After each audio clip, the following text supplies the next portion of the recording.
Bienvenidos nuevamente, hermanos y amigos, a Ministerios Didasco.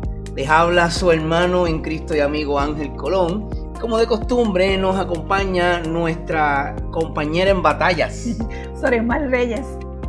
Muchas bendiciones de nuestro Señor Jesucristo para toda nuestra audiencia. Es nuestra oración poder enseñar con claridad, profundidad y convicción bíblica. Es por esto, o por esta frase que se nos ha hecho muy común en nuestro ministerio, de querer enseñar con claridad, profundidad y convicción bíblica, que quiero hacer un anuncio breve antes de continuar, porque tal vez usted no ve el video hasta el final o se pierde alguna parte, ¿verdad? Pues entonces quiero hacer un anuncio, y es que hemos hecho algunos ajustes en la serie de la creación del hombre o la antropología, el estudio del hombre a imagen de Dios. Exacto. Entonces, hemos hecho estos ajustes porque, es demasiado mucho material y pensamos que es esencial, especial en los tiempos que estamos viviendo, que nosotros podamos entender lo que es el hombre a la imagen de Dios, lo que representa. En el primer episodio ya hablamos de por qué nos creó Dios. Y íbamos a hacer algunos 5 episodios, pero lo hemos extendido a 8 episodios porque ahora queremos incluir algunos aspectos para darle más cobertura. En nuestro segundo episodio, que estamos tocando en este nuevo que usted está escuchando, estaremos hablando de la imagen de Dios y lo que significa ser esa imagen, o como en latín se le conoce, imago Dei, o imagen de Dios. En el tercer episodio estaremos hablando de varón y hembra, Dios los creó. Cuarto episodio, iguales en dignidad, distintos en función. Quinto episodio, cuerpo, alma y espíritu, la naturaleza esencial del hombre. El sexto episodio es el pecado, y este va a estar dividido en 2 episodios. ¿Por qué? La primera parte, vamos a estar hablando de la naturaleza, origen y depravación. Y en la segunda parte, heredamos culpa a Adán como cabeza federal. Exactamente, porque heredamos esa culpa, ¿sí o no? Uh-huh. Eso lo vamos a estar discutiendo y vamos a dar un cierre a esta serie sobre los pactos de Dios con el hombre, porque eso es el fundamento del evangelio. Sí, con base en estos ajustes y continuando la serie de enseñanzas sobre el estudio del hombre o sobre la creación del hombre a imagen de Dios, queremos recapitular nuestro episodio anterior. Exacto. Allí respondimos a una pregunta fundamental, el por qué nos creó Dios. Exacto. Y afirmamos como respuesta general, basados en Isaías 43:7 y Romanos 11:36, que el hombre fue creado para la gloria de Dios. O sea que esa pregunta que contestamos en el primer episodio, que usted lo puede encontrar en YouTube y en todas las redes, de por qué nos creó Dios, nos creó para su gloria. Exacto. Ok. Ese es el propósito del ser humano. Ok, perfecto. No para autorrealización, no para autonomía, no para redefinición personal.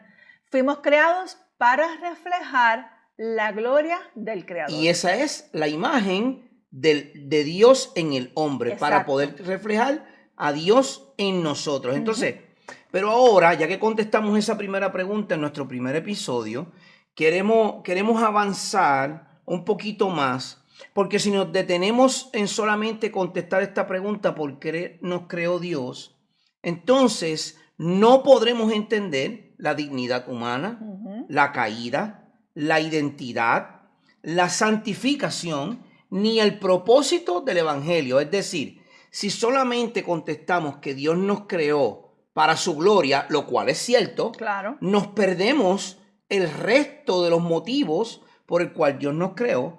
Y hoy vivimos en una generación, hermano y amigo, que no solo cuestiona la moralidad, sino también cuestiona su propio ser, es decir, su ontología. Y escuche esa palabra porque la vamos a repetir en varias ocasiones. Sí, cuando nos decimos ontología, hablamos del estudio del ser. O sea, de la persona, del ser. ¿Qué es lo que es el hombre en su esencia? Exacto, que es en su esencia, exacto. No que siente el hombre, no cómo se percibe el hombre o no cómo se identifica el hombre, sino qué es y quién es. Exacto. La ontología responde a la pregunta, ¿qué define la naturaleza esencial del ser humano? Y esa respuesta la da Génesis, Claro. capítulo 1. ¿Qué dice Génesis 1:26? Y que responde con autoridad divina. Exacto, porque es Dios hablando. Claro. Exacto. Y dijo Dios, hagamos al hombre a nuestra imagen, conforme a nuestra semejanza, y ejerza dominio sobre los peces del mar, sobre las aves del cielo, sobre los ganados, sobre toda la tierra y sobre todo reptil que se arrastra sobre la tierra. Exacto. Esta ontología humana, que es el estudio del ser humano, no nace de la psicología, sino de la creación. Como acabamos de ver en Génesis 1. Esto no se trata de la psicología y yo no estoy en contra de la psicología. Al contrario, es una ciencia que ayuda. Es una herramienta. Exacto, a conocer en cierta parte, porque no del todo, la mente humana. Correcto, pero el ser humano no nace de la psicología, sociología o la cultura. Eso es parte. Eso es parte. El ser humano nace de la creación y uno de los teólogos que vamos a estar citando, porque recuerden que esto es doctrina bíblica o teología bíblica y sistemática, porque hay una combinación de ambas. Uno de los que vamos a estar citando se llamó Louis Berkhoff. Y este teólogo dice que una criatura racional, moral y espiritual creada por Dios depende de él. Es decir, nosotros que fuimos criatura racional, moral y espiritual creada por él, dependemos de él.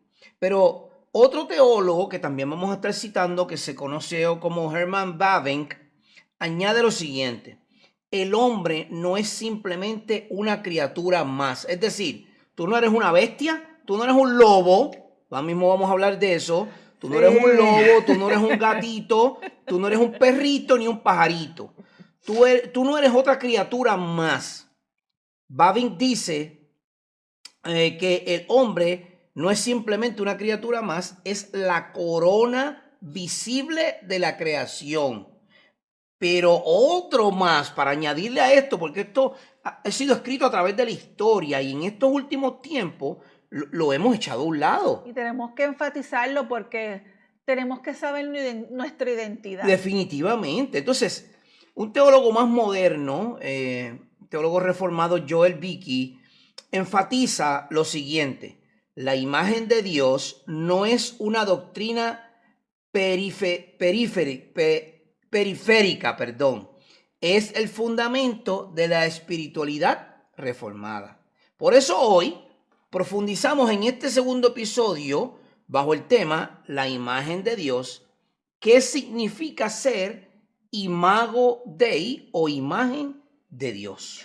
Comenzamos como lo que dijimos en nuestra introducción sobre Génesis del 1:26 al 27, donde dice: entonces dijo Dios, hagamos al hombre a nuestra imagen conforme a nuestra semejanza. Exacto, exacto. Pero, ¿qué quiso decir Dios en estos versos que tanto se ha predicado y que aún hoy en día producen tanta confusión respecto a la creación del hombre a su imagen? Disculpen, porque muchos afirman que aquí se encuentra la imagen de la Trinidad si no se expresa en palabras. Eso es una muy buena pregunta. Primero, este verso, hagamos al hombre a nuestra imagen, ha traído mucha confusión. Sí. Mucha gente dice, bueno, ese es Dios hablando, porque después de todo, Dios es un solo Dios, pero es trino, es Dios en tres personas. Correcto. Pero es un solo Dios. Entonces también la pregunta, pero Ángel, es que en la Biblia no aparece la palabra Trinidad. No. ¿Cómo tú puedes decir que en ese verso de Génesis 1:26 aparece la Trinidad? Bueno, vamos a contestar esto de diferentes ángulos. Y lo primero que queremos decir es que esta Trinidad que vemos en Génesis 1:26 es una Trinidad decretiva, es decir, el consejo o el decreto de Dios. Recuerden, hemos dicho, el hombre no puede decretar. No. Porque el decreto es algo que se tiene que cumplir obligatoriamente. Y si no se cumple, quedas marcado Para el resto de tu vida. Sí. Así que el decreto es un decreto que viene de parte de Dios. Para muchos teólogos, El cambio de lenguaje en el versículo 26 que acabamos de leer, donde dice la palabra hagamos al hombre, ese hagamos que parece como un plural, es fundamental. Mientras que el resto de la creación fue hecho por un mandato imperativo, es decir, usted sabe que cuando usted lee el relato de Génesis dice en muchas ocasiones, y dijo Dios, sea hecho, ¿verdad? Y dijo Dios, sea la luz. Y la luz fue hecha, ¿verdad? Exacto. Entonces, eso es un mandato imperativo de parte de Dios, pero la creación del humano, del ser humano, es el resultado de un consenso o un consejo divino intertrinitario, o sea, las tres personas de la Trinidad, porque recuerden que es un solo Dios. Correcto. De nuevo, el teólogo Bavinck dice y destaca que esto subraya la dignidad excepcional del hombre como la corona de la creación. Y Joel Beeke dice que, enfatizando en que esto prefigura la relación comunitaria que debe haber entre el hombre para reflejar a Dios. Es decir, palabras simples. Los teólogos a veces se ponen pesados, ¿verdad? Sí, muy filosóficos. Ok, pues palabras simples. Así como vemos la Trinidad en Génesis 1:26, hagamos, también el hombre que fue hecho a esa imagen está hecho para vivir en comunidad, no solitario. Exacto. Y entonces vamos a nuestro segundo punto, que es la naturaleza de la imagen. O sea, de esa imagen de Dios. Esa imagen que Dios puso en nosotros, exacto. Sustancia o relación. Ajá. Aquí es donde la teología sistemática aporta claridad estructural. Exacto. Tradicionalmente la imagen es dividida en dos sentidos. La primera es la imagen en sentido amplio, o sea, en un sentido constitucional. Lo que constituye, ¿verdad? Exacto. Okay. Esto incluye elementos que el hombre no perdió tras la caída. Y queremos ser claros en esto. Después de la caída, después de la entrada del pecado, el hombre perdió muchísimas cosas de la imagen de Dios. Pero hubo unas cosas que se quedaron en la imagen de Dios y las vamos a ir viendo. Exacto. Y esto incluye la espiritualidad. El hombre es un ser racional y moral. La espiritualidad en el mundo entero. Completito. En el mundo entero, usted no puede negar esto. El que dice que es ateo, miente. Porque para tú ser ateo quiere decir que no crees en algo. O sea, que ya entonces creíste. Para entonces decir no creo. Exacto. No es ni tan siquiera no creer, sino es rechazar. Rechazar. Entonces, el hombre en el mundo entero es un hombre espiritual. Es un ser espiritual porque a través de muchas cosas ha estado buscando esa espiritualidad. Exacto. También incluye el dominio, que es la capacidad de actuar como un vicerregente de Dios sobre la tierra. O sea, el hombre fue hecho para gobernar la tierra como esa palabra vicerregente, lo que quiere decir es que tú eres un gerente. Ajá. Es decir, yo soy el gerente de X tienda por departamento. Exacto. Pues yo tengo la autoridad que me dio mi jefe para mandar a mis empleados, ¿verdad que sí? Correcto. Eso es lo que somos nosotros como imagen de Dios en el área constitucional o amplia. Y el otro elemento es la inmortalidad, que es una naturaleza diseñada para la persistencia. Por eso es que cuando el hombre se enferma, se preocupa y sale corriendo para el hospital, porque el hombre no se quiere morir. El hombre tiene un sentido en esa imagen de Dios grabada en él, sí, que quiere preservar su vida. Por eso es que hoy día tenemos estas influencias de los maquillajes, del botox, porque la belleza, a pesar de que se va al lado de la vanidad, ¿verdad? Porque se convierte en un ídolo. Sí, cuando se va a extremo. Correcto. Aún así el hombre quiere conservar su vida, porque en él hay una inmortalidad. O sea, nosotros vamos a ser inmortales, sea en la eternidad con nuestro Dios o el que está perdido en la eternidad en el infierno. Correcto. No hay opciones. No. Es eterno. O es en un sitio o en el otro. Es eterno y eso está grabado en nuestro ser. Y esta naturaleza de la imagen es la otra parte, es la imagen en sentido estricto. O sea, la parte moral. La parte moral, exacto. Aquí entonces la imagen consiste originalmente en conocimiento, justicia y santidad verdadera. Entonces tenemos la base en Efesios 4:24 y Colosenses 3:10. Exacto. Esta parte de la imagen fue la que se corrompió por completo tras el pecado de Adán. Correcto. Entonces, esto nos lleva a una dualidad de género que conocemos hoy como varón y hembra. Varón y hembra. Wayne Grudem, en su teología sistemática, hace un hincapié en lo que es el imago Dei o imagen de Dios, que se expresa tanto en la igualdad de esencia como en la distinción de los roles. Ambos, hombre y mujer, reflejan la imagen de Dios por igual. Sí. Por igual.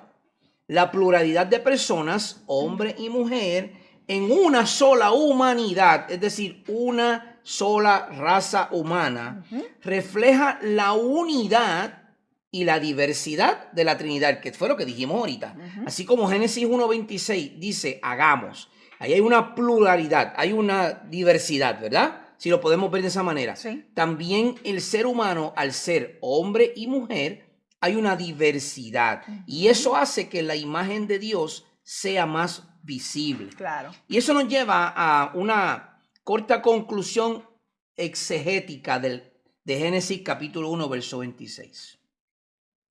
Para estos autores que hemos citado, Vicky, Grudem, Berkhoff, Génesis 1, 26 y 27 define al ser humano como un espejo. Si usted quiere poner la imagen de Dios en el humano, de una definición simple, el ser humano es un espejo. ¿Cómo es un espejo? Bueno, simple. Es un espejo mirando hacia arriba. ¿Por qué? Porque reflejamos la gloria de Dios y el carácter de Dios. Pero también es un espejo que refleja hacia afuera, es decir, hacia la humanidad, porque reflejamos su soberanía al administrar correctamente la creación. Como señala nuevamente Vicky, aunque la imagen quedó empañada y rota por el pecado, la obra de la redención de Cristo, quien es la imagen de Dios perfecta, tiene como fin último restaurarnos a esa imagen original. Y por esto, en este verso 26, encontramos el punto más alto del relato de la creación. Exactamente. Cada día, recuerden, en la creación del universo, Dios en cada día dijo, sea. O sea, se ha hecho. Sea la luz, sea. Exacto. Sea la luz, las estrellas, el sol, los animales, el cielo, la tierra. Pero en el día sexto, Dios delibera. Dice, hagamos. Él hace un decreto. Claro. Él delibera con un decreto. Exacto. Aquí hay una dignidad única. Y es por esto, Sori, que entonces debemos responder a la pregunta, ¿qué no significa la imagen de Dios? Sí, porque tenemos lo que es, ¿verdad? La imagen como tal. La imagen como tal, pero también a partir de la caída ¿verdad? Del pecado de Adán y Eva, nosotros nos quedamos con una parte de la imagen de Dios. Pero entonces vamos a aclarar qué no significa esa imagen. ¿Qué no significa esa imagen? Bueno, primero debemos eliminar errores. Exacto. No significa que Dios tenga un cuerpo físico. Esa no es la imagen de Dios. Juan capítulo 4, verso 24 dice, Dios es espíritu y los que adoran deben adorar en espíritu y en verdad. Y ustedes saben que este es el relato, y si no lo sabe, este es el relato en el capítulo 4 del Evangelio de Juan, donde Jesús se encuentra con la mujer samaritana. Exacto. Y él le está diciendo a ella, Dios es espíritu, Dios no tiene cuerpo. Ustedes están adorando lo que ustedes no conocen. Exacto. Y no significa que compartimos esa esencia divina. Exactamente. No somos extensiones de Dios, como muchos mencionan, ¿verdad? Y creen por ahí. No somos emanaciones, tampoco somos nada galáctico o místico, esas cosas así. Y tampoco no somos mini deidades, o sea, no somos Minidiosos. Pequeños dioses, exacto. Ontológicamente seguimos siendo criaturas. Somos seres hechos por Dios. Hechos por Dios. Eso es importante que lo hayas dicho porque se ha proliferado. Ajá. La palabra es bien difícil. Se ha expandido. Así es mejor. Se ha expandido una creencia o enseñanza que nosotros somos mini dioses. No. Que nosotros somos pequeños dioses. Porque como somos hijos de Dios, pues somos pequeños dioses. Tenga mucho cuidado, especialmente a usted, hermano creyente, lo que usted escucha por las redes sociales, porque no somos mini dioses. No. Somos seres creados por Dios. Exacto. Somos la raza humana, hombre y mujer, iguales ante Dios, pero con distintos roles. Claro. Entonces, de nuevo citamos a Berkov, que dice: la imagen de Dios no implica identidad de esencia, sino semejanza analógica. Y esto lo que quiere decir es que somos un reflejo de Dios, no iguales a Dios.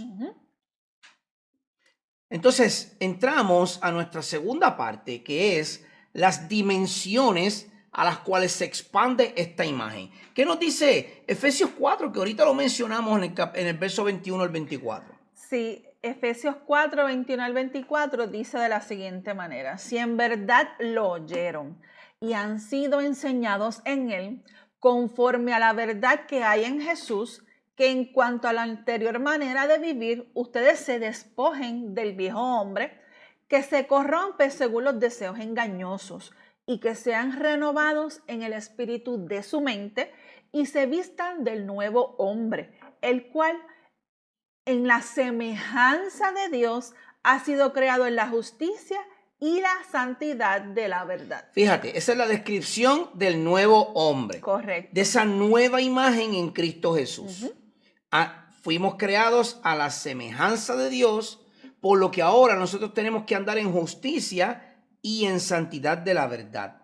Estas dimensiones de la imagen de Dios, o sea, hacia dónde se expande la imagen de Dios en nosotros, primero nos muestra un aspecto moral.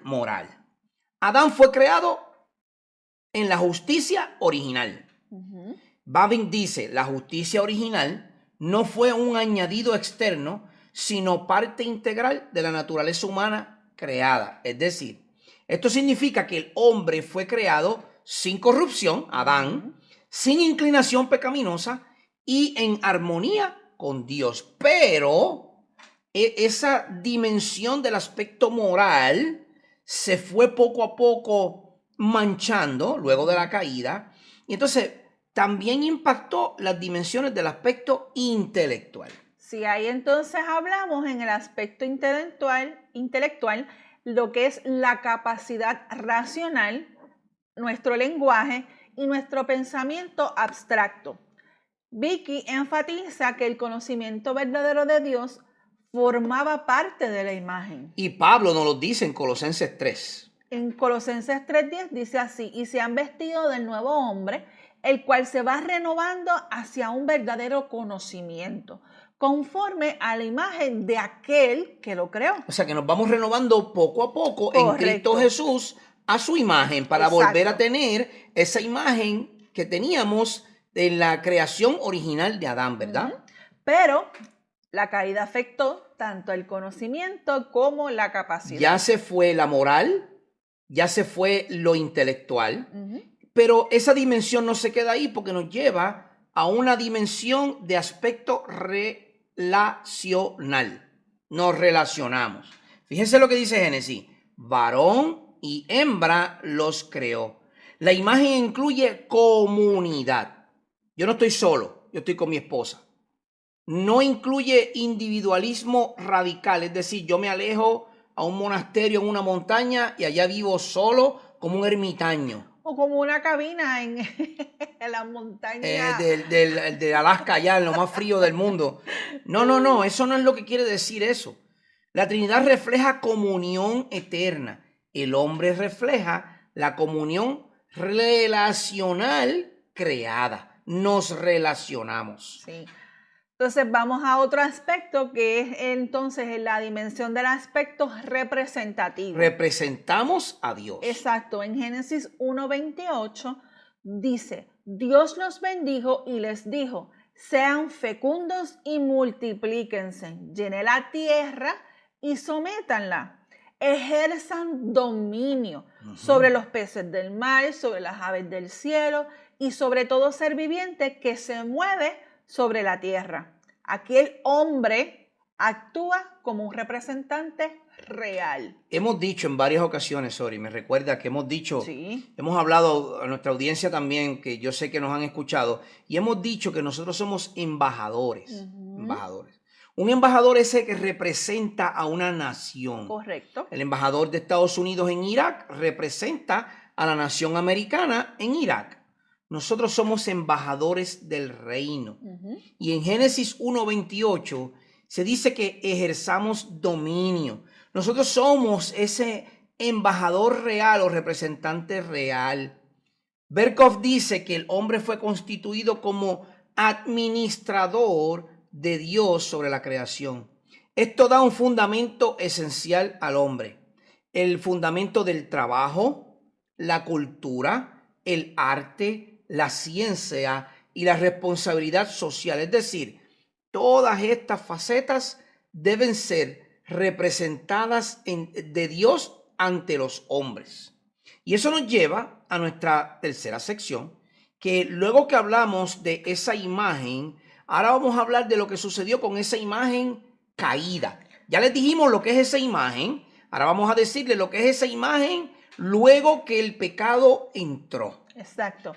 Entonces, vamos un poco más adelante en el libro de Génesis, en Génesis capítulo 9, verso 6, donde dice, el que derrame sangre de hombre, por el hombre su sangre será derramada, porque a imagen de Dios hizo él, refiriéndose a Dios, al hombre. Exacto. Este texto es clave porque se escribió después del diluvio, siglos después de la caída. Exacto.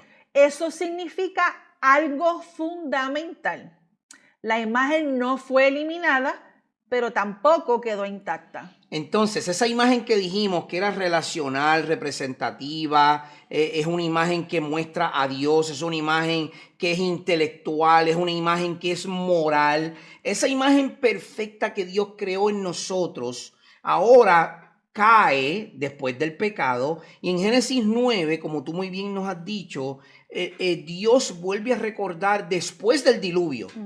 Después del diluvio, que toda la raza humana murió menos 8, ¿verdad? Tenemos a Noé y a su familia. Son 8 en el arca.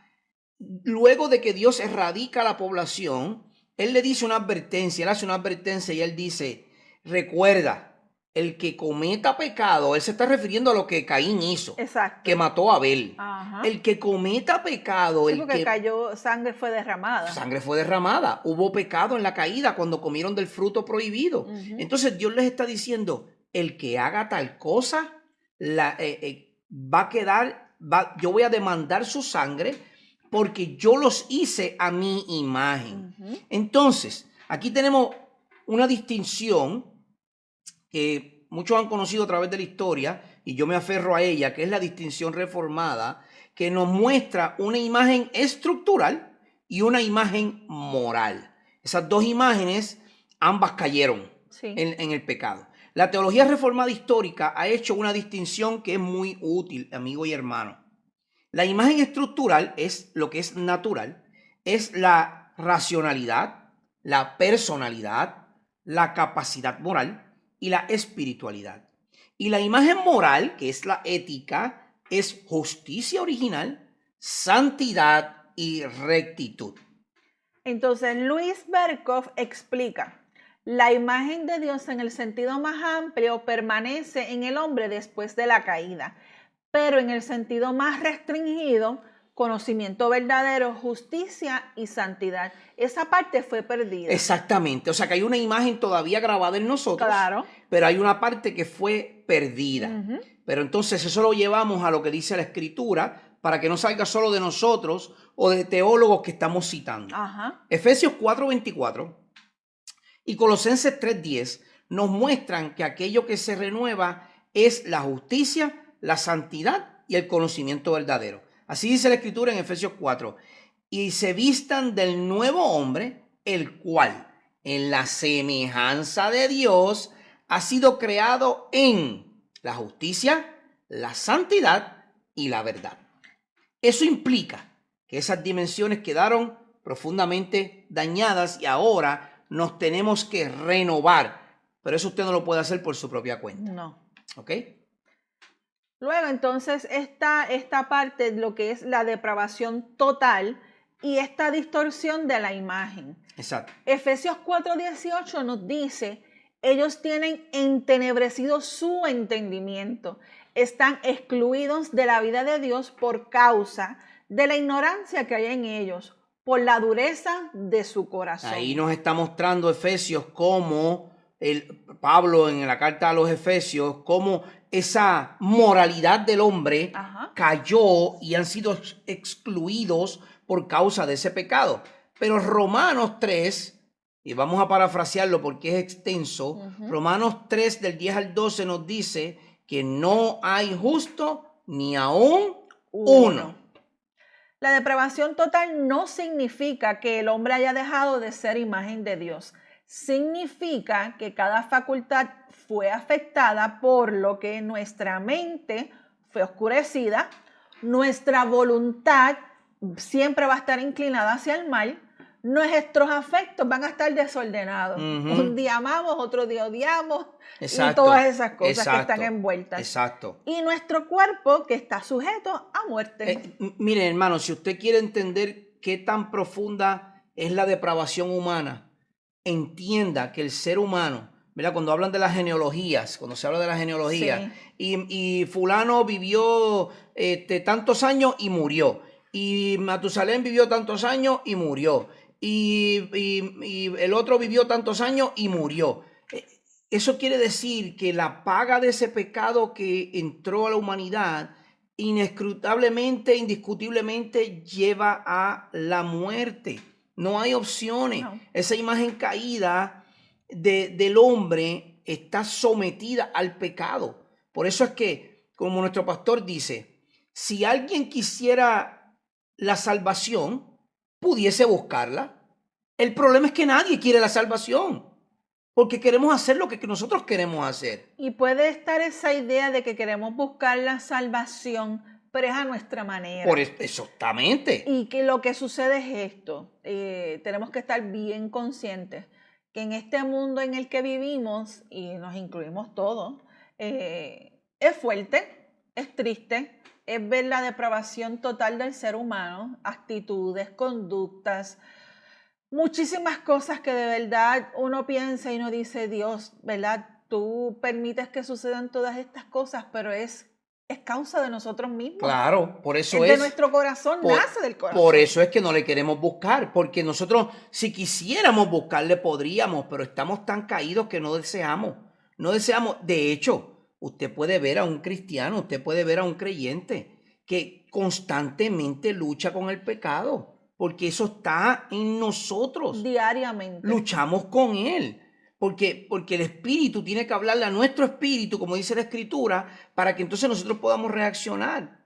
Bueno, miren, Babin dice lo siguiente: la imagen no fue destruida, fue profundamente pervertida. Y esto explica algo que es muy crucial. El hombre todavía puede razonar, usted todavía puede razonar. Claro. Usted puede crear arte, usted puede establecer leyes como las hay, tenemos representantes y senadores que hacen leyes. Usted puede amar, hay muchos que no son cristianos que aman profundamente, pero lo hace con una inclinación totalmente torcida, porque ese ser humano que ama a su esposa, la ama a su manera y no a la manera de Dios. Pero ¿cómo tú sabes eso, Ángel? Pues muy simple. Usted puede amar a su esposa sin envidias. Usted puede amar a su esposa sin celos. Usted puede amar a su esposa soportándolo todo. Es decir, si su esposa, estoy hablando de los varones, si su esposa contrae un cáncer, Dios la guarde, pero si su esposa contrae un cáncer, ¿usted la amaría igual que el primer día que la conoció? Si su esposa sube unas libritas, ¿usted amaría a su esposa igual que como usted la amó cuando la conoció por primera vez? Con tal vez 110 libras. ¿Ah? Y luego ahora tiene 3 niños. y ya no es lo mismo y las hormonas van cambiando, ¿usted amaría igual? Pues claro que no. Eso es lo que dice 1 Corintios 13. El amor que es de Dios todo lo soporta, todo lo puede, todo lo guarda, no es envidioso, no es jactancioso.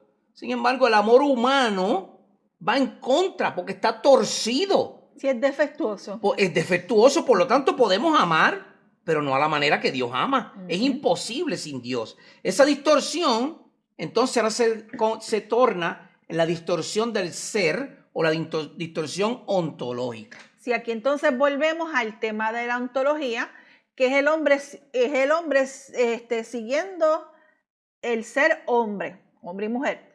Ese es su ser, lo que constituye. No se convierte en animal, no pierde su humanidad esencial, pero su orientación interior cambia. Su mente está torcida.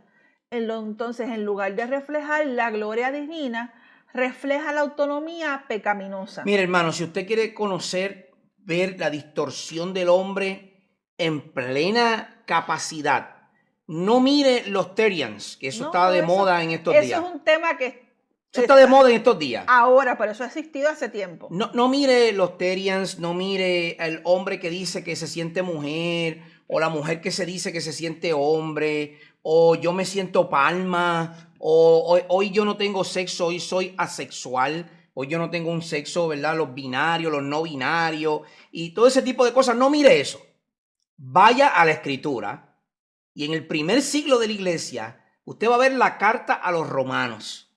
Y en la carta a los romanos, en el capítulo 1, léase el capítulo 1. Y usted va a ver la depravación del ser humano.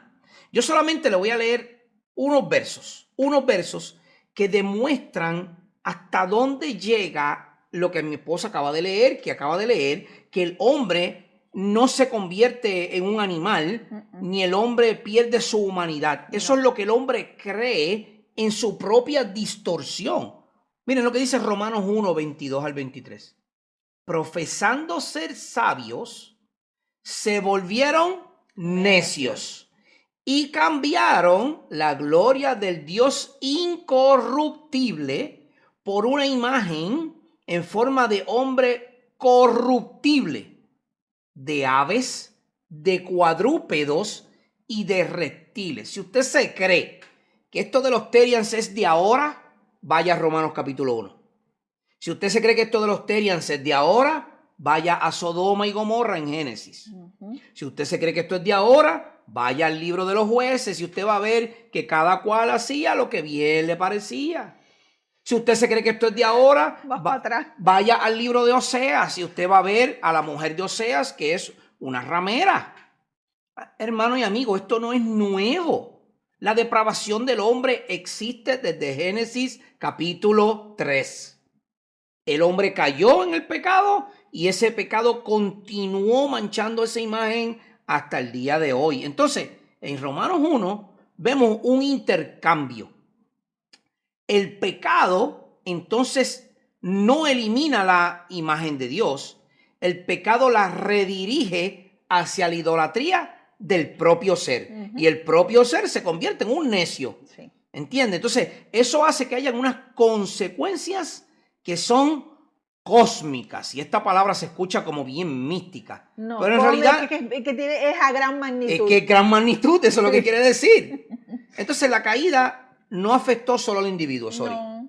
En Romanos 8, 20 al 21 dice lo siguiente: porque la creación fue sometida a vanidad, no de su propia voluntad, sino por causa de aquel que la sometió, en la esperanza de que la creación misma será también liberada de la esclavitud, de la corrupción, a la libertad de la gloria de los hijos de Dios. Es decir, ese hombre que también fue sometido al pecado por causa de su propia caída, llevó a que la creación también fuese sometida a la esclavitud de ese pecado. Sí. Y por eso es que vemos que bacterias que fueron creadas para la descomposición de la materia, ahora esas bacterias se han tornado en nuestra contra. ¿Y los virus? Los virus que fueron creados con un propósito, ahora esos virus se han tornado en nuestra contra. No, y también el hombre ha metido la mano Por eso. creando cosas y lamentablemente pues surgen más enfermedades. Por eso mismo, porque los químicos, los biólogos, y yo no tengo nada en contra, yo No, estudié él química. estudió química. Yo estudié química, yo no tengo nada en contra de yo amo la ciencia, me encanta. Pero lamentablemente el pecado es tan grave en la vida del humano que hasta los científicos toman, ¿verdad?, su conocimiento que Dios le ha dado para hacer inventos destructivos con tal de ganar mucho dinero porque se idolatrizan ellos mismos. Exacto. Entonces, el representante humano cayó y la creación cayó con él. Uh-huh. La imagen dañada afecta lo que es la cultura, la familia, el gobierno, mi gente. Ajá. Vean los gobiernos de todos los países Eso es del el pecado. mundo. Eso claro. es el pecado. Eso es el pecado. Esa es la caída. Sí, la ética, la sexualidad y nuestra identidad. Amigo y hermano, éticamente hablando, en este tiempo de rendición de contribución de ingresos para el gobierno tanto federal como aquí en Puerto Rico, si usted es creyente, no trate de ajustar los números con pequeñas mentiritas blancas, como le llama la gente, para tratar de que usted tenga más ingresos para su lado, ¿sabe? Porque eso es robar y es mentir, las dos cosas. No, y a la larga trae consecuencias. No es ético. A la larga trae consecuencias. Le va a costar caro, no lo haga. No lo haga. Nosotros rendimos nuestra contribución y el gobierno no nos devuelve nada. Gracias al Señor no tenemos que pagar nada. Exacto. Pero escuché un comentario que se me dijo, pero debiste haber añadido esto, aquello y lo otro para que te sobrara algo. No, yo sometí lo que legalmente me corresponde someter. Exacto. Yo cumplí con la ley. Yo no voy a añadir ni a quitar porque primero éticamente no es correcto. Ajá. Segundo, moralmente mi conciencia me va a señalar.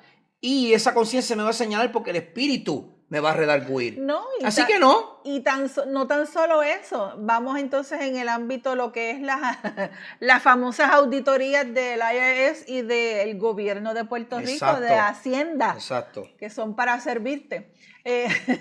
Ellos hacen auditorías y créanme mi gente, que algún día si pusimos algo por ahí o algo por allá, nos los van a cobrar. Y muy caro. Sí. Entonces tenemos que aplicar lo que sucedió con esa imagen caída a nuestros días. Sí, si la imagen fue distorsionada, pero no eliminada, entonces toda persona tiene dignidad objetiva. Toda persona necesita redención. Y toda cultura refleja tanto vestigios de gloria como señales de corrupción. Y eso lo vamos a ver en todas las culturas. Sí, la iglesia debe sostener ambas verdades, la dignidad humana y la depravación humana. Ambas van de la mano. Claro, no podemos dividir una de la otra porque en nuestra naturaleza pecaminosa, o sea, vivimos en la carne, ¿verdad? Por la consecuencia del pecado de Adán y Eva, nosotros cargamos con esto, sin sentimentalismo y sin ingenuidad. Lo que nos lleva a nuestra cuarta sección de esta enseñanza, y es que Cristo es esa imagen perfecta y la restauración a nuestra imagen caída. Colosenses capítulo 1, verso 15 da la mejor explicación. Él es la imagen, está hablando de Cristo.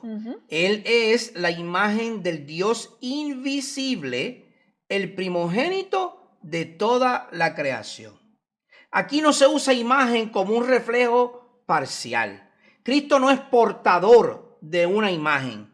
Cristo es la revelación perfecta de la imagen de Dios. Así nos dice Hebreos capítulo 1, verso 3. Él es el resplandor de su gloria. Donde Adán fue imagen derivada, Cristo es imagen esencial. Y entonces vamos a lo que es Cristo, que Cristo es el segundo Adán. Y lo vamos a explicar para que entendamos por qué es llamado el segundo Adán. Correcto. Primera de Corintios 15:45 dice así.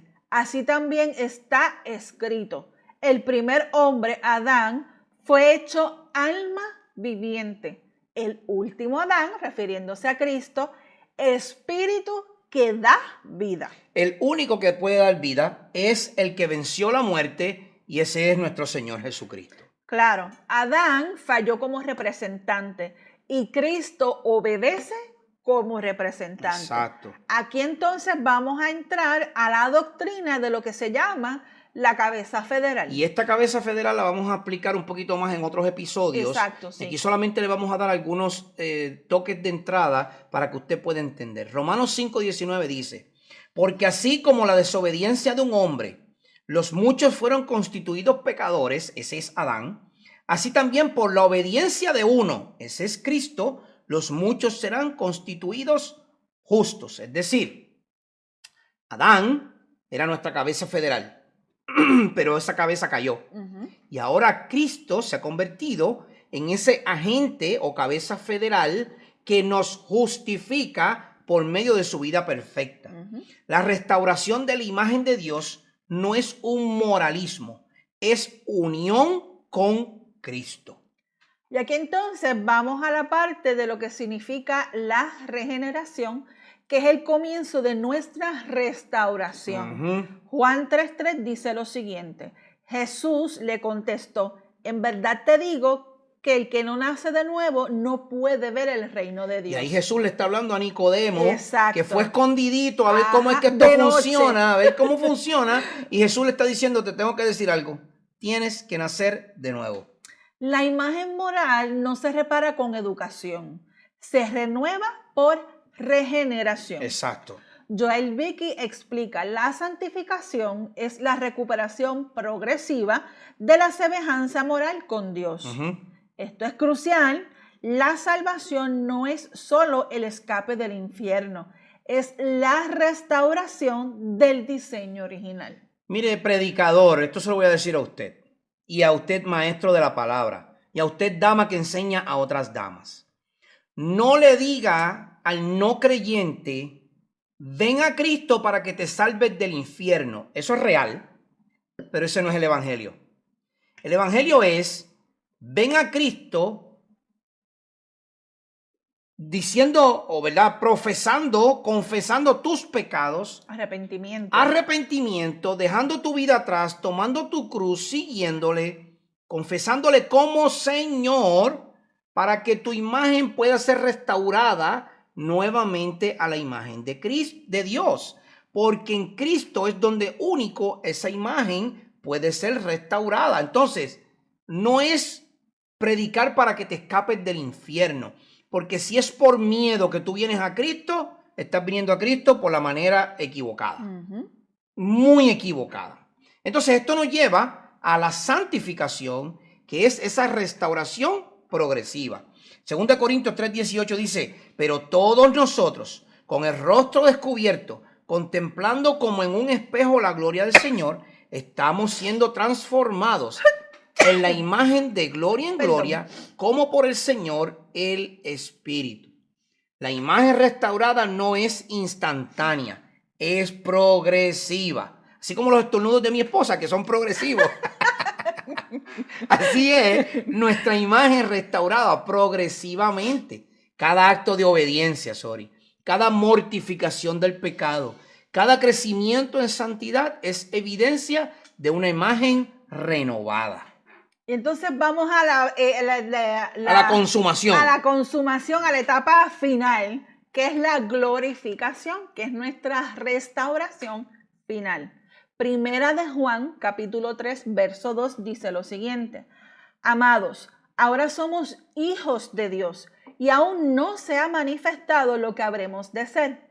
Pero sabemos que cuando Cristo se manifieste, seremos semejantes a Él. Gloria a Dios. Porque lo veremos como Él es. Y todo el que tiene esta esperanza puesta en Él, se purifica así como Él es puro. Exacto. Aquí esta restauración completa ocurre en la glorificación. La imagen será plenamente visible, sin pecado, sin corrupción y sin distorsión. Ahí estaremos. Recuperamos la imagen perdida. Lo que perdimos al principio. Exactamente. Entonces, esto lo tenemos que aplicar a la vida de la iglesia el día de hoy. Esto no se puede quedar simplemente con enseñanza superficial, tiene que ser aplicativa. Claro. La iglesia no puede reducir el evangelio a decisión emocional. Debe de predicar la iglesia, tú, yo, como creyentes, como cuerpo de Cristo, debemos predicar la caída real del pecado, la depravación real del ser humano, la regeneración que es real cuando comienza en Cristo, la santificación que viene por Cristo y mediante Cristo, y la conformidad real a ese que nos ha redimido. Si la meta, escuche bien, si la meta de la predicación y enseñanza nuestra no es que usted llegue a la restauración de la imagen de aquel que nos hizo, hemos reducido el evangelio. La membresía, debe reflejar transformación. Una iglesia que no está siendo transformada a la imagen de Cristo, cuidado con esa predicación y con ese evangelio que se predica. La adoración de la iglesia debe reflejar santidad. Es decir, usted da ofrenda, que eso es adoración, porque usted ama a Dios. Usted no da para que Dios le dé. Eso es un error teológico. Eso se llama quid pro quo. Y Dios no funciona de esa manera. No. Usted da porque usted ama. Pablo dice, cada uno dé como propuso en su corazón. No por necesidad, sino porque Dios ama al dador alegre o al dador que da de corazón.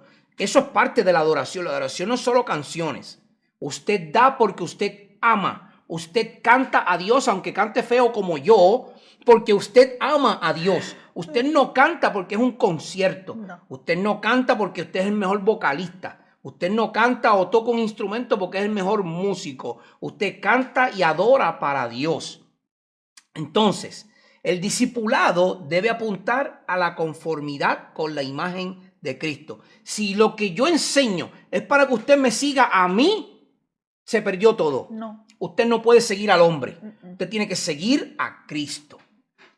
Si la imago Dei o la imagen de Dios es real, entonces la iglesia no puede adoptar una antropología secular. Es decir, un estudio del hombre porque es hombre. No. No puede redefinir el género, no puede relativizar la identidad y no puede acomodar el pecado. Aquí entra una enseñanza clave y la voy a decir breve.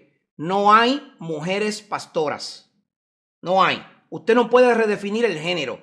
1 Timoteo capítulo 3 dice, marido de una sola mujer. Eso es un hombre, es el esposo, y la mujer es su esposa, su ayuda. El hombre es el pastor y la mujer es la ayuda idónea del pastor. No es la pastora. Eso no existe. Así que usted como iglesia no puede redefinir la imagen que ya Dios dio.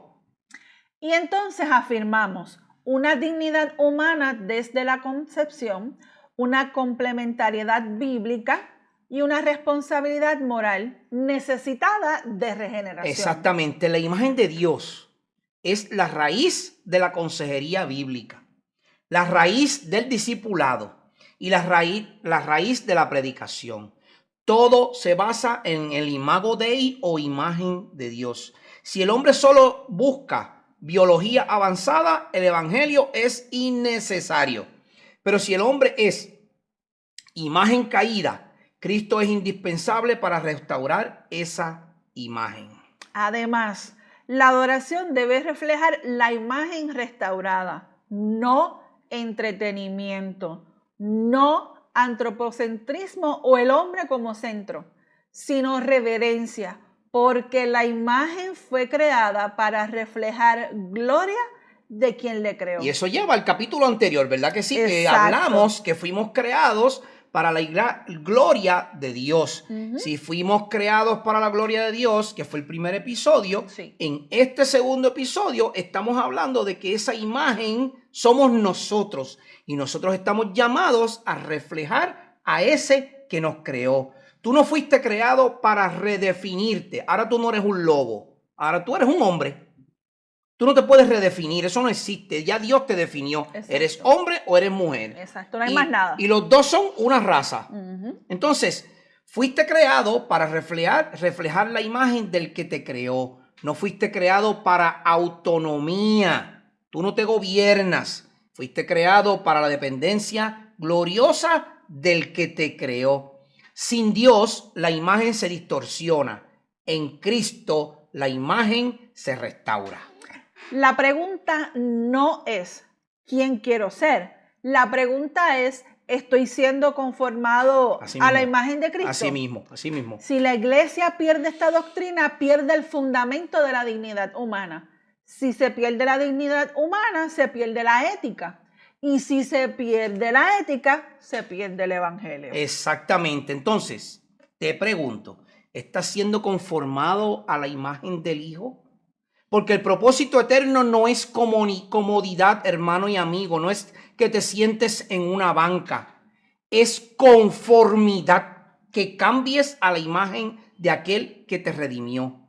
Y la iglesia que entiende la imagen de Dios no trivializa el pecado. El pecado no es menos. No lo reduce. No lo reduce. El que es homosexual es homosexual. Yo no lo odio, pero es pecado. Porque no lo decimos nosotros, lo dice Dios. El que se cambia a imagen de ave, cuadrúpedo o bestia, como lo que está pasando hoy día, eso es pecado. Claro. Usted fue hecho a la imagen de Dios, no a la imagen de un lobo. Y está alterando el propósito porque Dios lo creó. Eso es lo que estamos diciendo en este episodio. Somos imagen de Dios. Usted no puede ser un perro, un gato, un avestruz, un águila, una palma, porque usted está manchando la imagen del que le creó. Usted es imagen de Dios. Entonces, la gracia que te salvó, si eres salvo, tampoco se trivializa. Eso no se toma por poco. Entonces, iglesia, hermanos y amigos, especialmente a los hermanos en Cristo, que seamos una iglesia que proclama con claridad que el hombre fue creado a imagen de Dios, que el hombre cayó en pecado y que solo Cristo puede restituir esa imagen y renovarla en el nuevo ser. Hasta aquí este episodio extenso. Sabemos que tal vez usted no dure hasta el final, pero si está escuchando estas palabras finales, gracias por quedarse con nosotros hasta el final. Gracias por escuchar todo el episodio. Gracias por comentar. Y gracias por ser parte de este ministerio que estamos tratando de llegar lejos ante un mundo que odia el nombre de nuestro Señor Jesucristo. Así es.